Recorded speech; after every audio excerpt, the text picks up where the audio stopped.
ঘরে বসে যদি এরকম এত এত সবজি আপনারা জোগাড় করতে পারেন তাহলে কি বাজারে যাওয়ার কোনো রকম দরকার আছে বলুন তো। চলুন দেখি আমরা কিভাবে কিভাবে এতগুলো সবজির যোগান দিলাম। তো প্রথমেই চলে গেলাম আমি মিষ্টি কুমড়া ডগা কাটতে। আজকে মিষ্টি কুমড়া ডগা রান্না করব, এর জন্য মিষ্টি কুমড়া মাচা থেকে নামিয়ে নিচ্ছিলাম। এরপর আসলাম করলা ছিঁড়তে। বাসায় করলা গাছ তো আপনাদেরকে এর আগে দেখিয়েছিলাম। আসলে ঘুম থেকে উঠে চোখটা এদিক ওদিক ফিরালেই অনেক সবজি পাওয়া যায় আমাদের গ্রামে।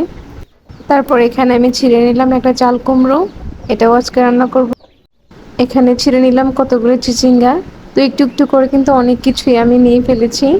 এই যে চাল কুমড়ো, চিচিঙ্গা, করলা, কুমড়ো শাকের ডগা, অনেক কিছুই হয়ে গিয়েছে। বাজারে যাওয়ার তো আর কোনো প্রয়োজনই পড়ছে না আমি দেখতেছি। কেন ভুলে গেলাম, সাথে তো পুঁই শাকও ছিঁড়েছিলাম ওই দিন। সবকিছুই আসলে রান্না করেছিলাম ওই দিন। আর সাথে ছিল কুচিলা পাতা, এটা দিয়েও ঝোল করেছিলাম। এত বাজার করার পর কিছু একটা মিসিং ছিল, এই যে ধনিয়া পাতা, কাঁচামরিচ, এটাও পেয়ে নিলাম।